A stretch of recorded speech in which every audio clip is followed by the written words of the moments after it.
Hello, everyone, and welcome to today's episode of our 7 Investing podcast, where we're here to empower you to invest in your future.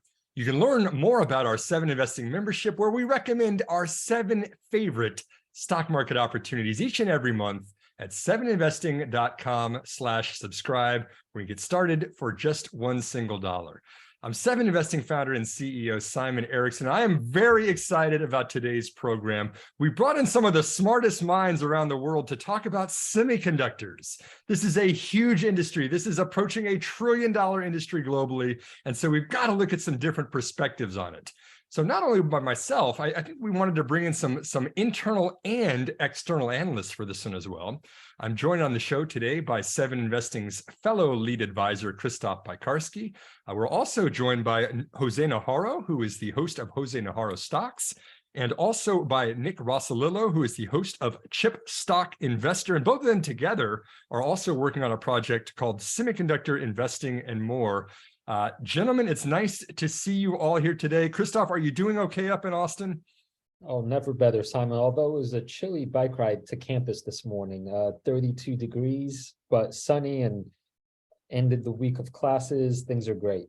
Fantastic. And Jose, how are things going? I think you're up in the Northeast right now, the East Coast. Is that right? Yeah, Christoph just made me roll my eyes a little bit when he was complaining about the 32-degree weather. Here in Jersey, we're definitely getting a nice cold front right now. That's fantastic. And Nick, I believe you are somewhere in the world. I never know where anymore. I forget. I forget at the moment as well, but it's cold. It's cold. It's real cold right at the moment. Fantastic. Well, gentlemen, looking forward to all of these perspectives. You know, we've kind of, for the roundtable today, we've decided to break this up into topics and introduce a few companies for each topic for investors to dig deeper into. These are not necessarily buy recommendations. They're also not necessarily companies we are personally bullish upon, but they are kind of representative of the topic that we'll be discussing about. And just to add some extra flavor to this presentation today, at the very end, we're all each going to vote on which of the companies mentioned do we believe is the best opportunity for investors today. And so we've broken this up into 4 different segments. And the first, Jose is going to be introducing chip designers, the companies that are actually designing chips out there, and introducing a few publicly traded companies to choose from in this segment. After that, Nick is going to be talking about verification and validation companies. So that after the chips are designed and making sure that you're getting all the bugs out of them so they're working the way that they should. Christoph's going to be chatting a little bit about the equipment manufacturers and the manufacturers of those chips after they're designed and tested. And then just to add some extra controversy at the end, I'm going to talk about the geopolitical tensions around the world and how that's impacting the semiconductor industry. Okay, on that, I think I'm going to put myself back on mute for a little while. Jose, why don't I give the floor to you to talk about chip design? Yeah, thank you for that, Simon. And I think all these 4 topics are super important within the semiconductor market. Obviously, might be a little bit biased and say chip design is probably one of the most important, as it's kind of evolving the overall world that we have today and the technology that it's kind of innovating at the moment.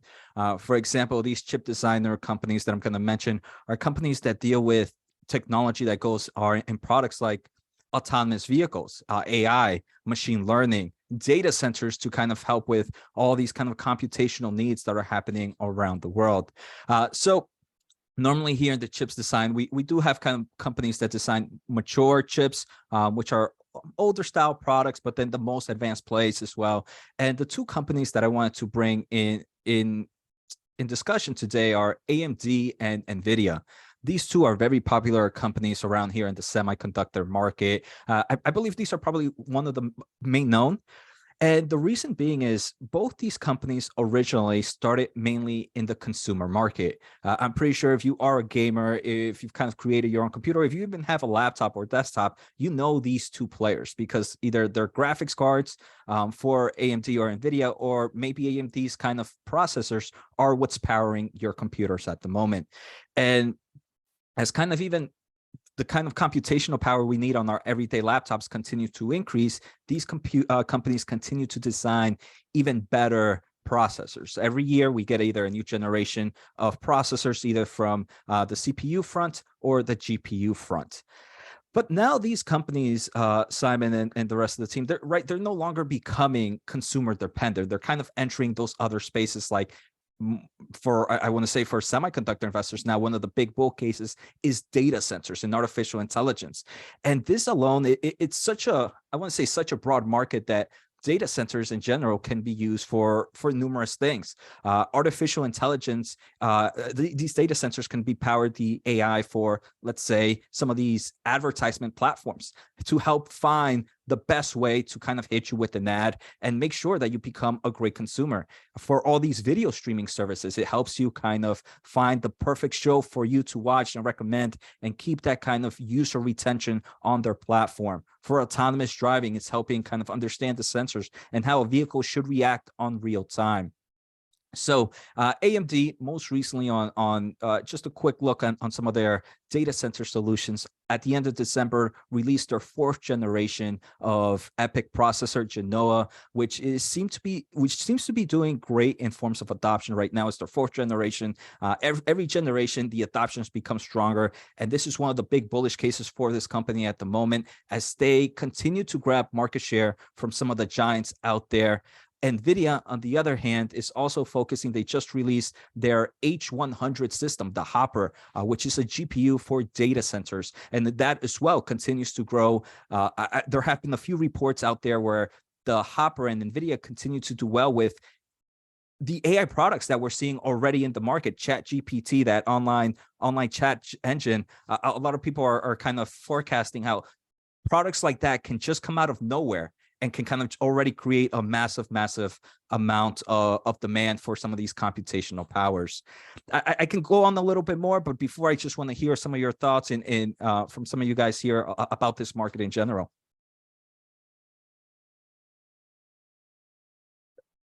Should I go first? You want, I unmuted first? I go first? Go for Okay. it, Nick. Absolutely.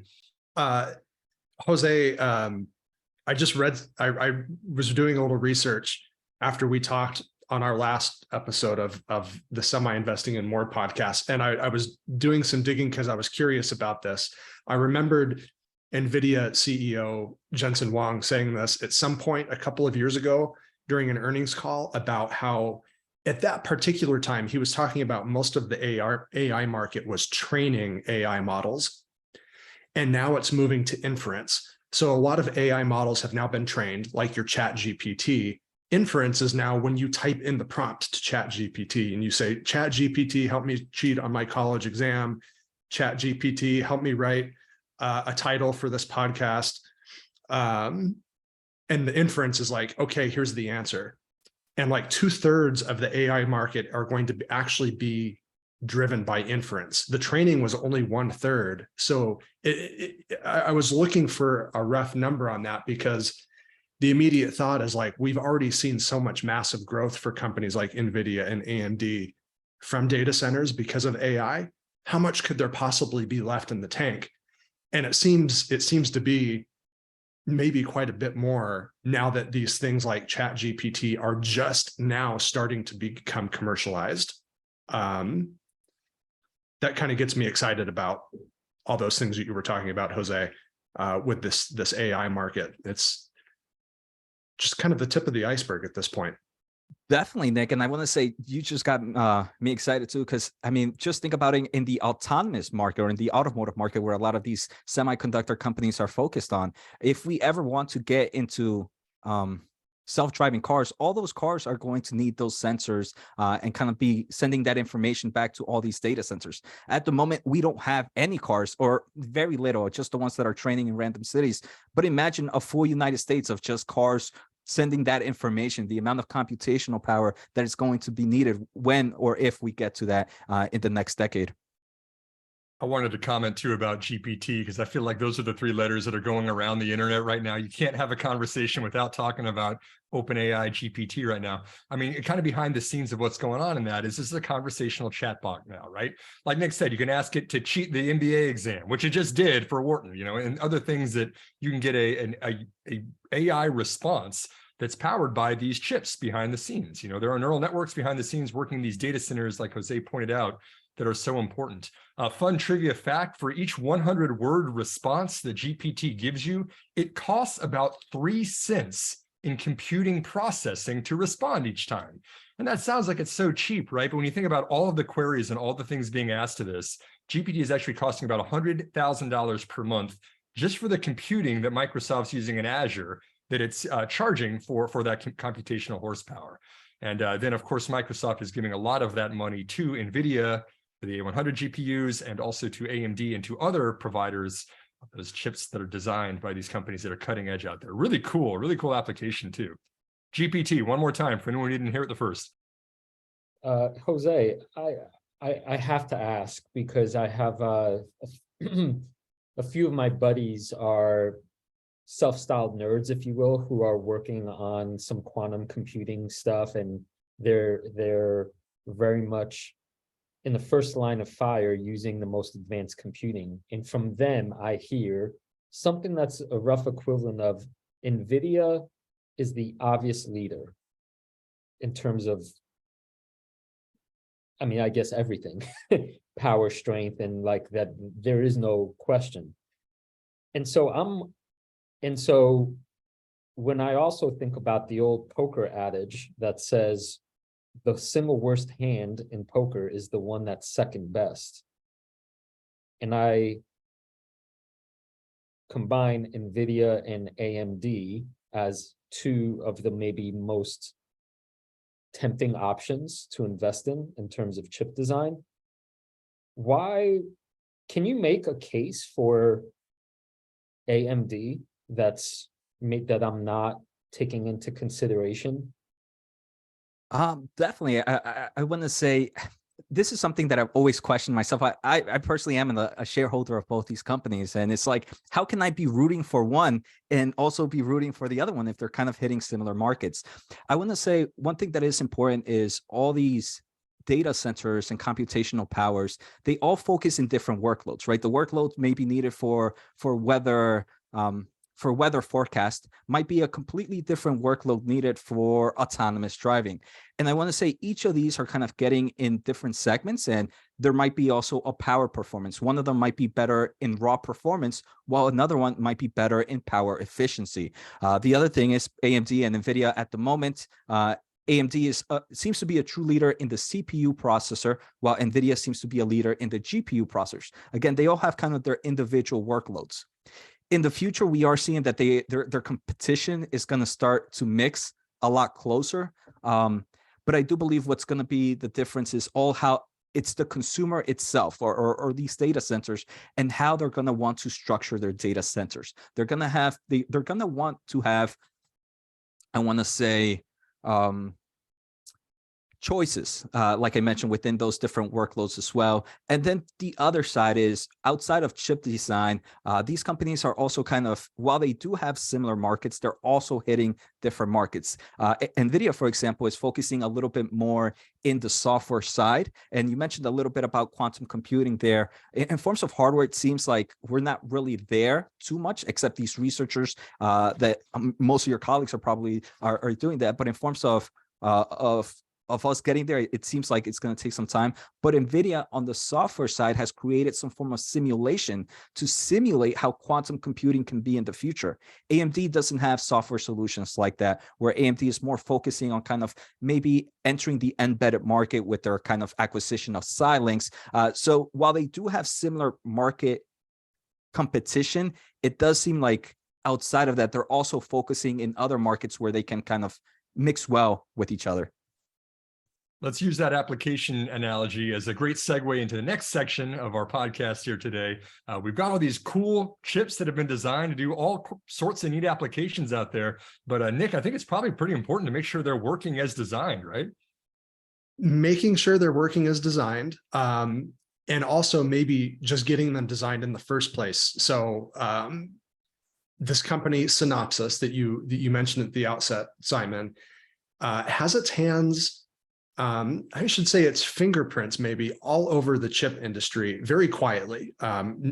Very few investors, I think, have ever heard of Synopsys. So I was aware of this company But I really kind of started doing some digging. I think it was last spring or summer when I was presented with this company, Cadence Design, which plays in the same space. It's called the Electronic Design Automation Software space, EDA software, which is, you can think of as like Autodesk, AutoCAD, but for chips. And it's dominated by Synopsys, Cadence, and a company called Mentor, which is now owned by Siemens, the German industrialist.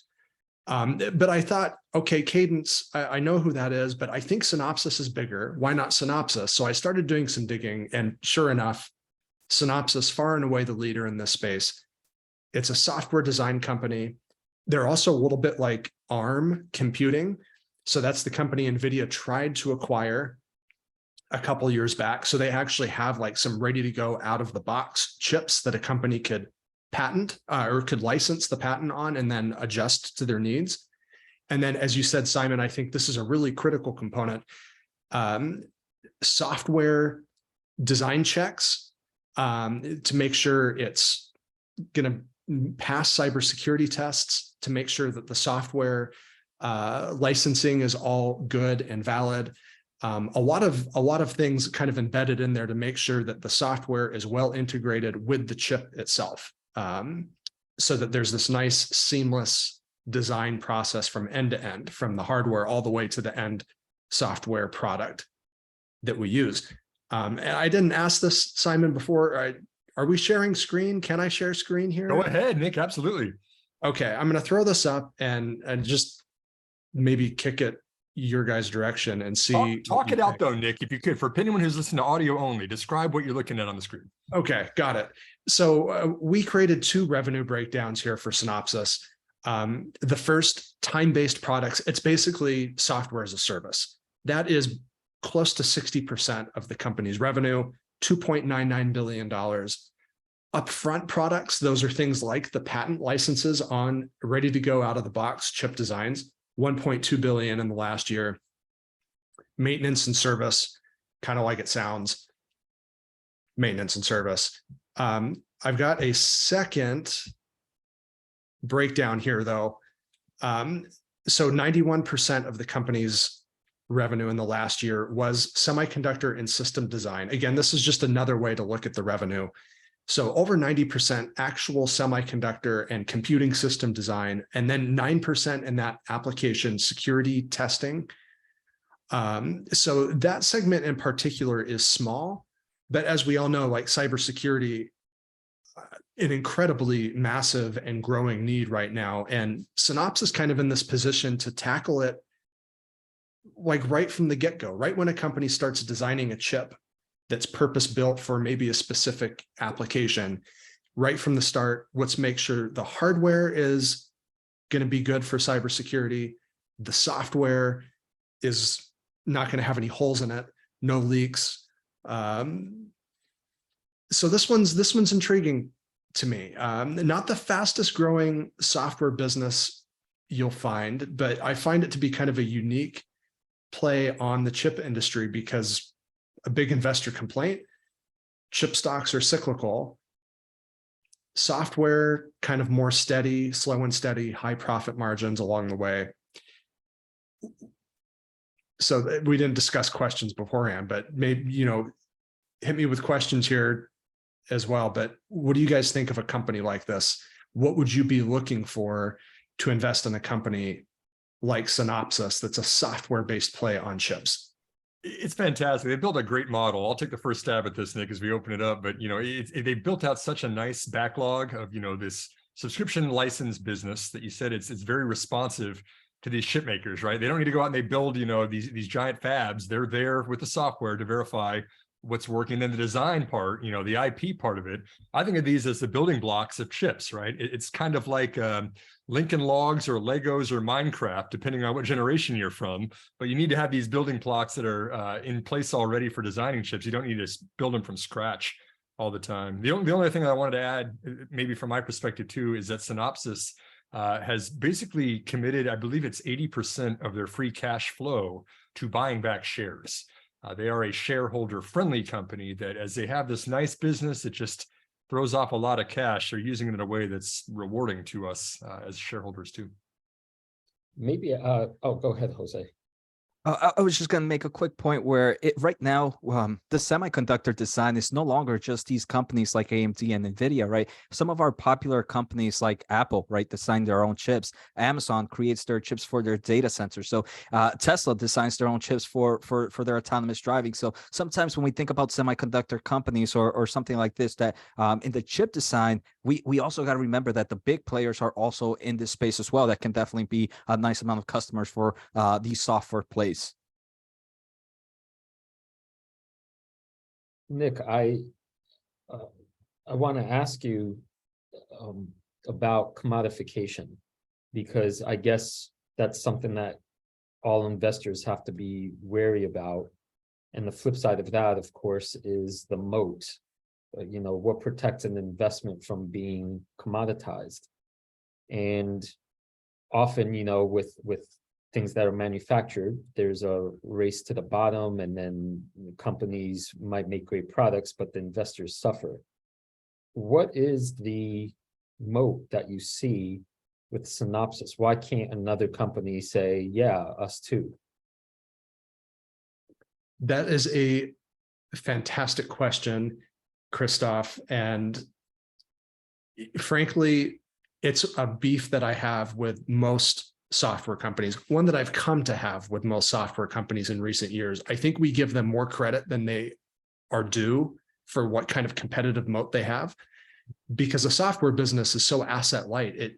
It kind of in itself creates a pretty shallow moat type of business by design, just because it's so easy, versus like a fab company like you're going to talk about here in a moment, where you have a hard asset. It is manufacturing and it gets commoditized over time, but it's expensive.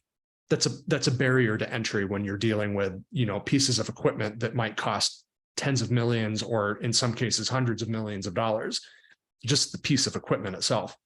So that is a problem for Synopsys and Cadence and all software companies. And I think in addition to, you know, the company spinning off that free cash flow, like Simon mentioned, to shareholders via share buybacks and dividends, they have been quite acquisitive over the years, buying up smaller peers and kind of bolting them onto their existing operation, both to strengthen what they already have, but also, you know, to eliminate a potential future rival.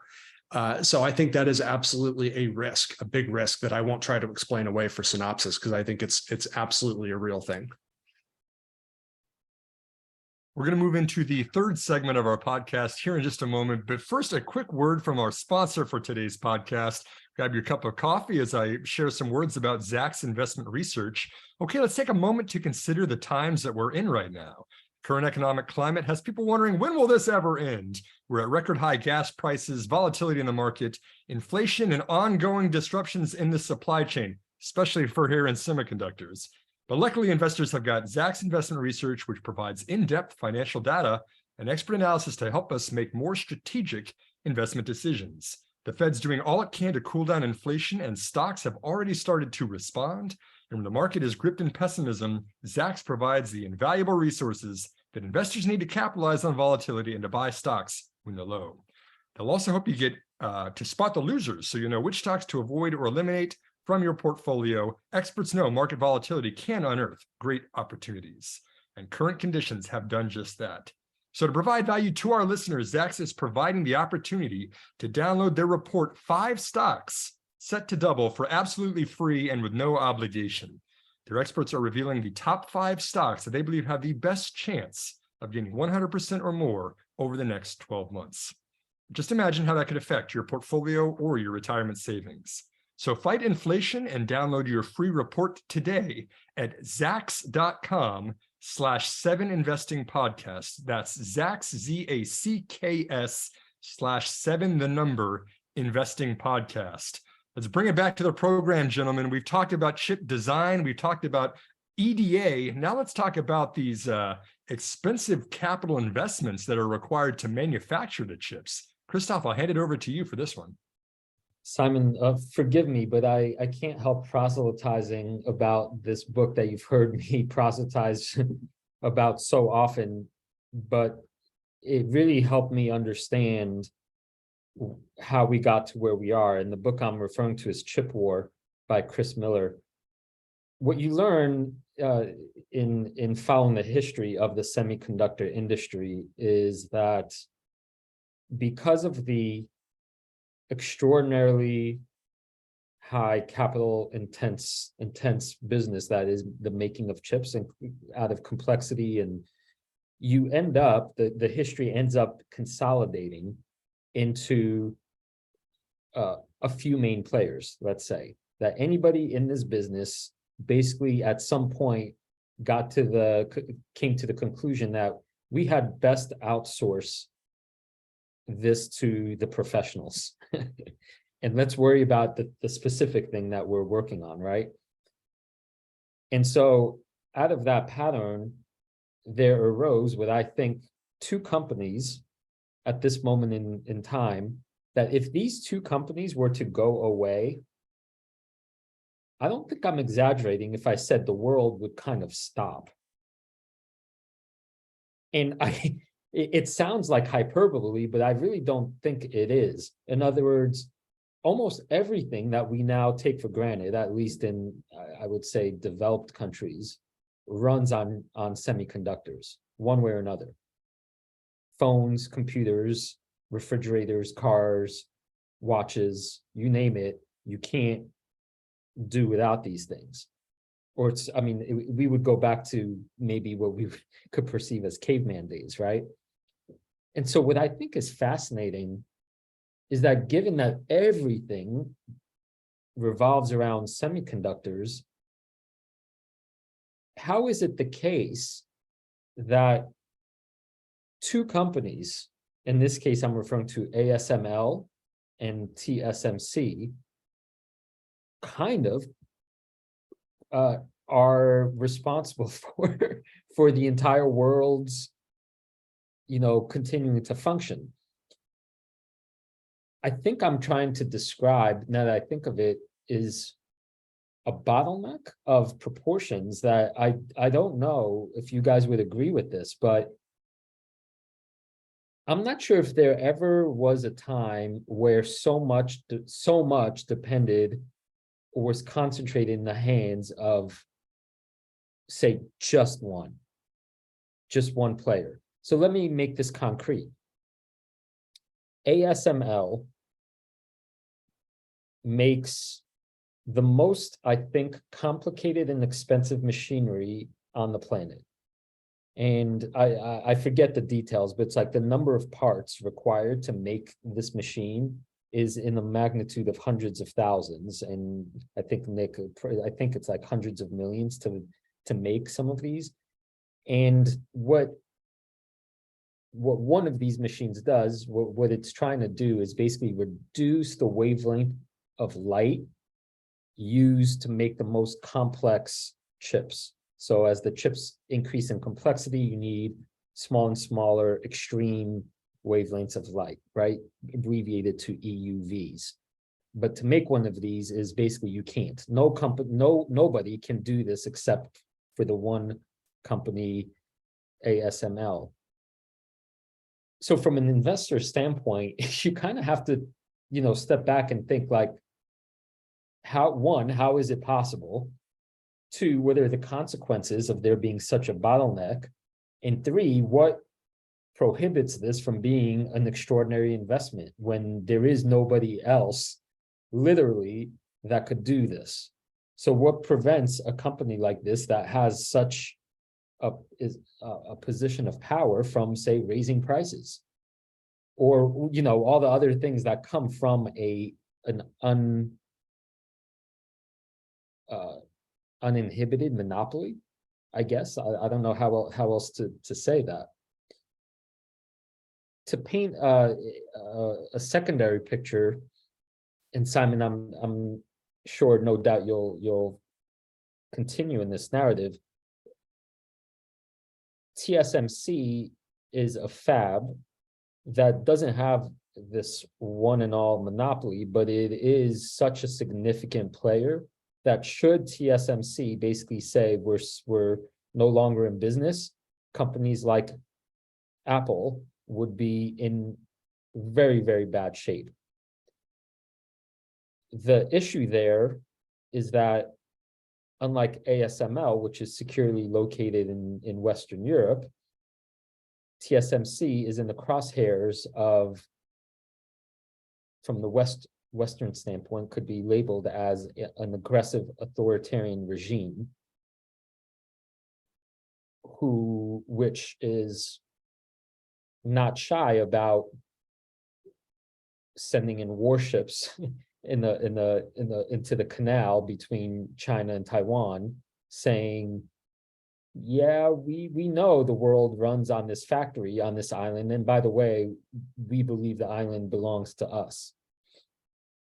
So the investment case for something like TSMC is, to me, much more complex than it is for something like ASML, because should China wish to interfere politically, I'm not sure how the stock would react. I don't want to ruin the story here, but there is a lot of game theory obviously going on with this stuff, where you could say, in a similar light with like nuclear weapons, you could say, we know you're not going to use it, because if you use it, that's guaranteeing your own destruction.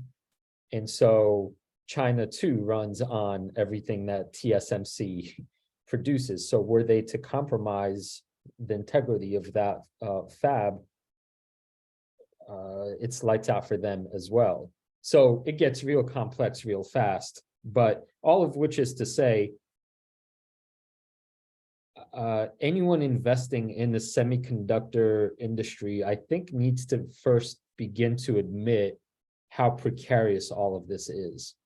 Anytime you have basically, you know, one or two pieces on the chessboard, like a king and queen, that simply cannot be compromised, then the repercussions of that kind of concentration of power are severe in all kinds of ways, for the better and for the worse.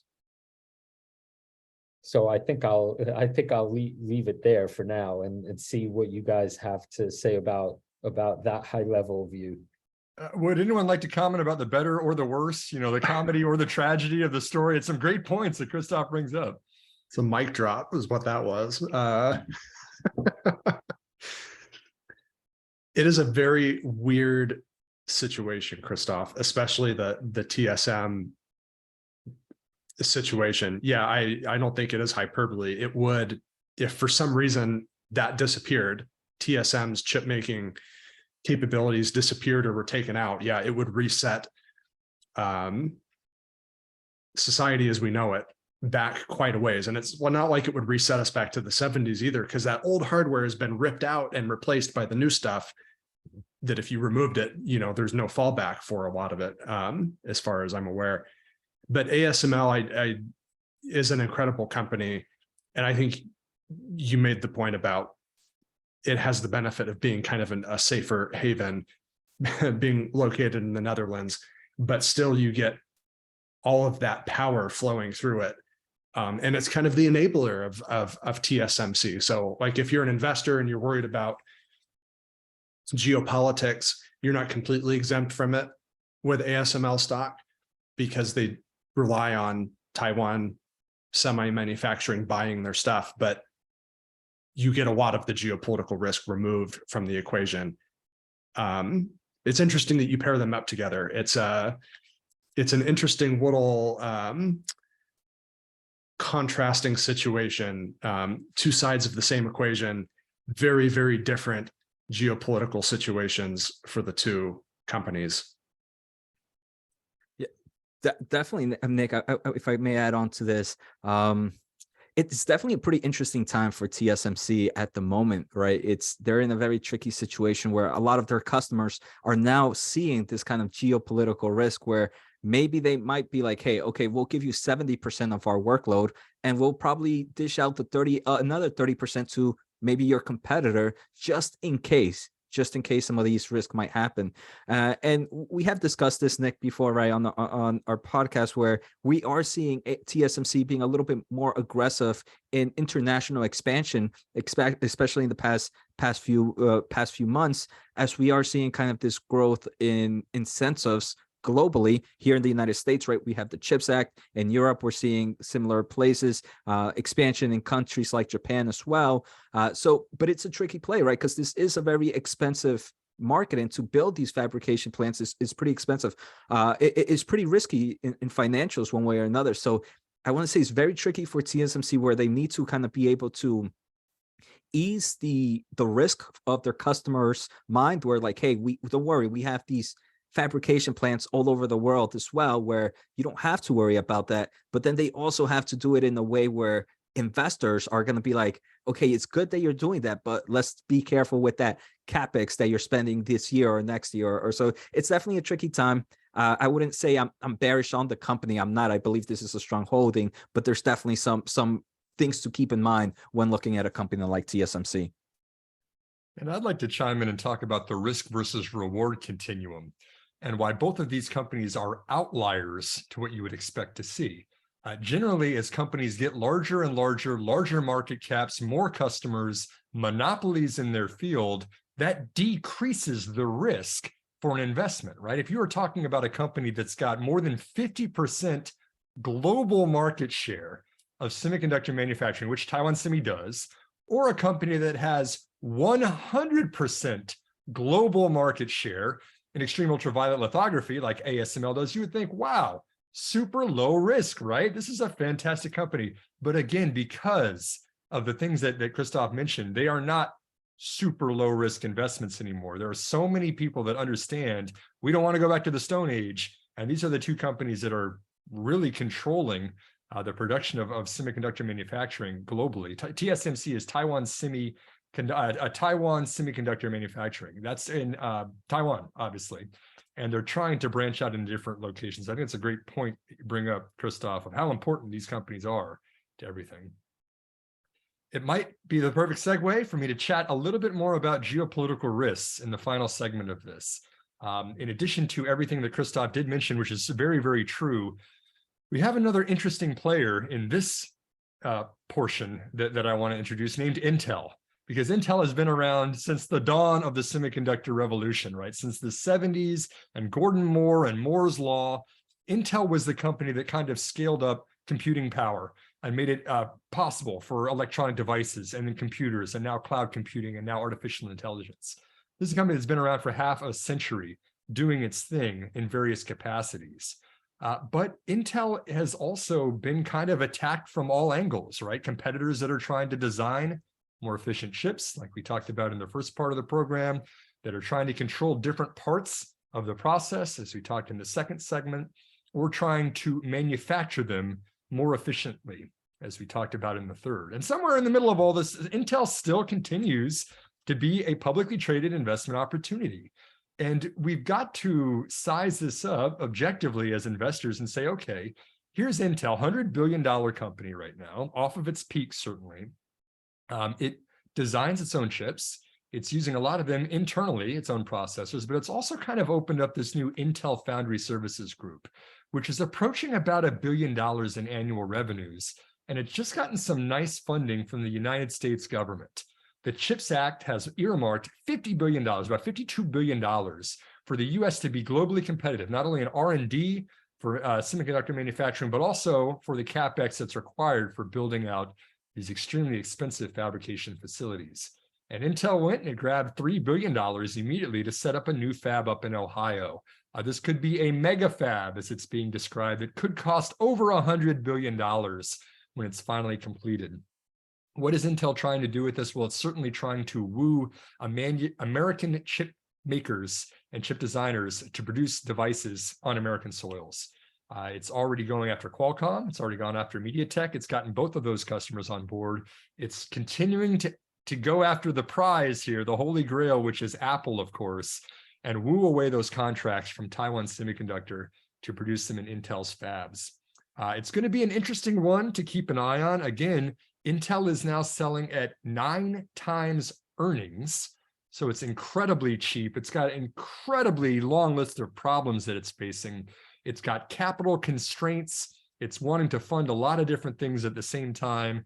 It's laying off a good portion of its workforce right now to free up capital. It's still got its dividend that it wants to use to keep institutional investors interested. It's wanting to fund the fabs, and it's losing business in several of its legacy product lines. But on the other hand, we've got Pat Gelsinger back at the helm again, who really understands. He's been there. He worked with Gordon Moore a long, long time ago. He's an engineer by training, is a very technical leader that wants Intel to regain its prominence on the global stage. Somewhere in between that, all of that description, there's either a bullish or a bearish case, depending on how you want to look at Intel, but I'll open it up at that point, see what you guys think about this one. Well, I guess I'll jump in, Simon, and say, in that phrase chip war, we didn't really talk about the war part. And when I said that the world runs on chips, that very, very, very much includes the world's military. And that's connected to things like basic survival of a country. When I was listening to you talk, Simon, it becomes very clear that when your own country's military depends on having the fanciest chips, you will very, very much be incentivized to spend all the money you need to build your own stuff at home, as opposed to in your rival's backyard, right? So the wins, when survival is when we're no longer talking about just toys, say, if you want to be diminutive about it, but we're actually talking about your own country's military strength, then any company that could say, we will help our nation, you got to, as an investor, be saying, okay, we need to pay attention to that, right? Because this is not small stuff. And like you were saying, Intel has the intellectual capital still at the company. So even though they had many missteps in the evolution of the industry, I'm not sure it's wise to count them out, right? When they could very much come back and say, we'll help our country stay sovereign.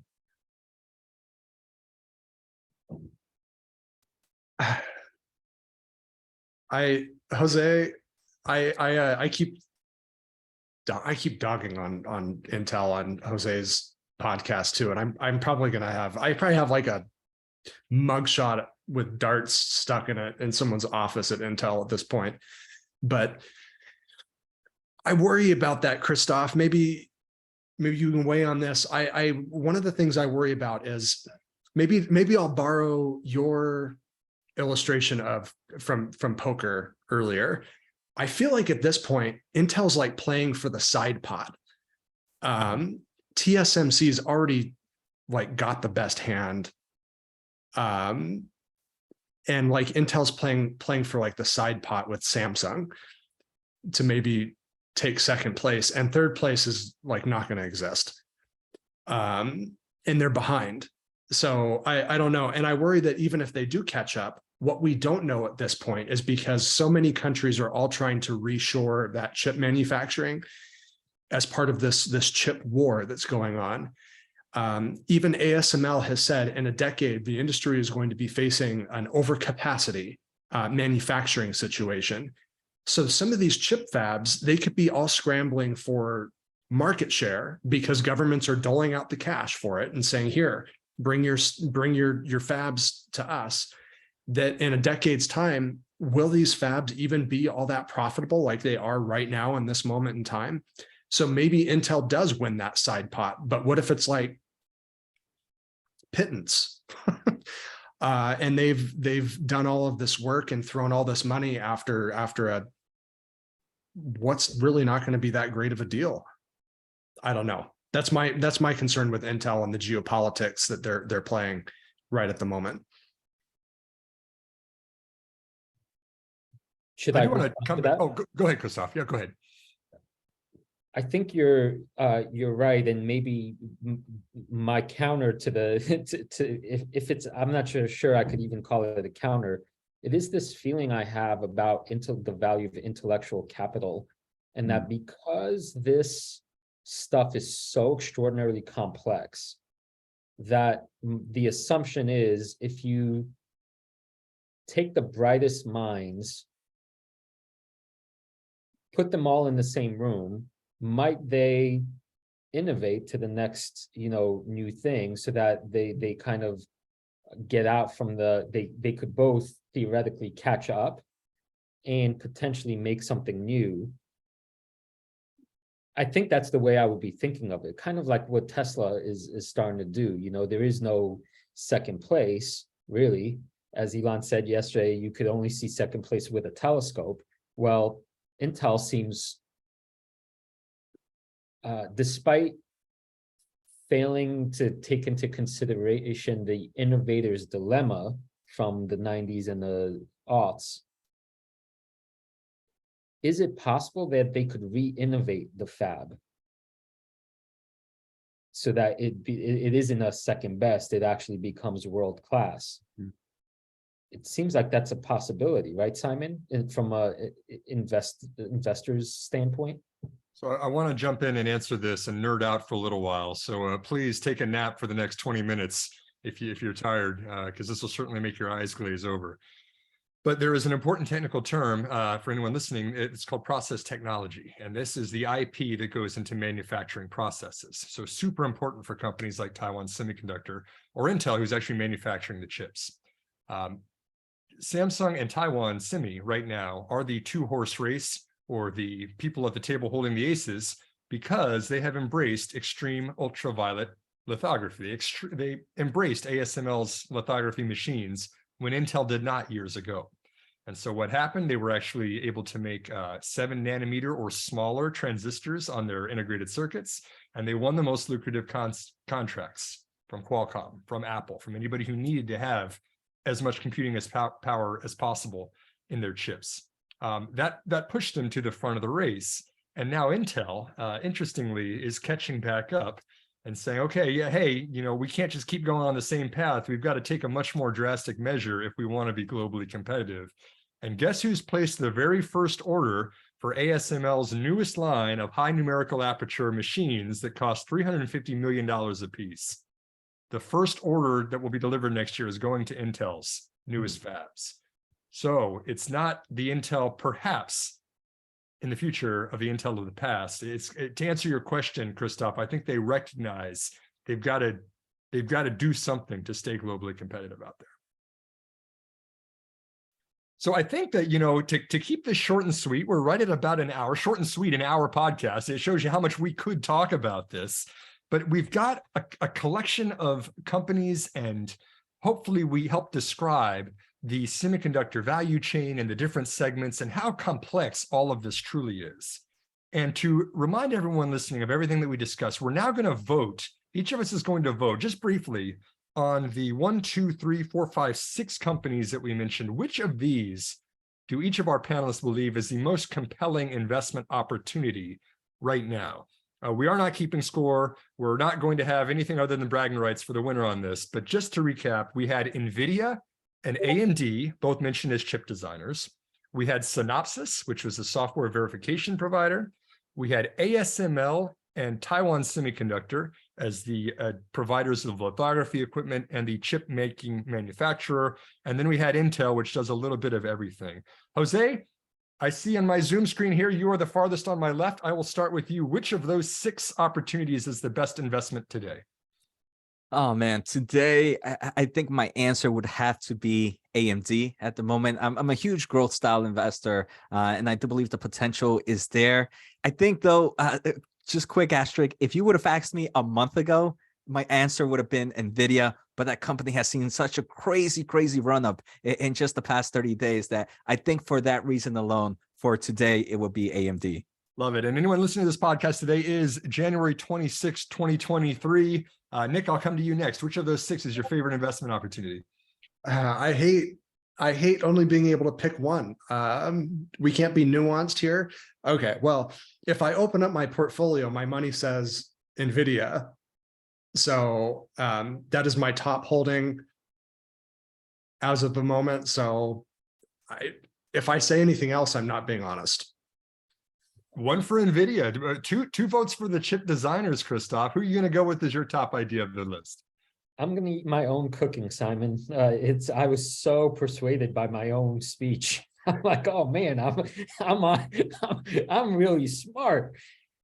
When I heard myself say there is one company upon which the entire world depends,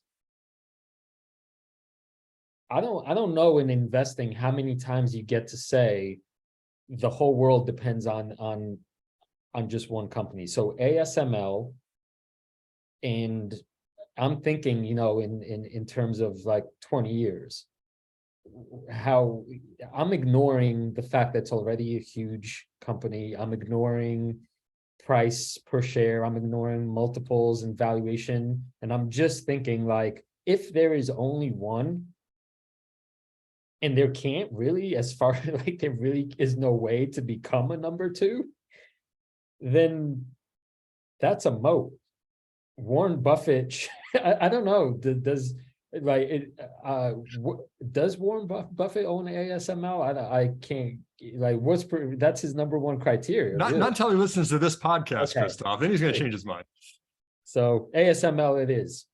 Fantastic. And then last but not least, these are all good companies. And of course, we're at one point in time, valuations go up and down on every day of the stock market. But I'm going to vote for AMD as well. Just like Jose, I think that Lisa Su has really turned things around there, not only with the EPYC CPUs and the data center and the growth rates that they're seeing there, but that Xilinx acquisition just opens up so many opportunities for FPGAs and custom chips to perform the most demanding operations out there. I'm pretty impressed with that one. That's going to be the one that I'm going to go with. Gentlemen, this has been a lot of fun. I really enjoyed doing this with you. Thank you to our external guests, Nick and Jose, who are together working again on the Semiconductor Investing and More project. I really enjoyed that. And Christoph, you know, you and I do this every month through our 7 Investing deep dives, where we really, you know, knock out the bull and the bear case for every single company that we put on the scorecard. I really appreciate it from every one of you. Thank you very much for being part of the Semiconductor Roundtable today. And thanks everybody for tuning in to this edition of our 7 Investing podcast. We are here to empower you to invest in your future. We are 7 Investing.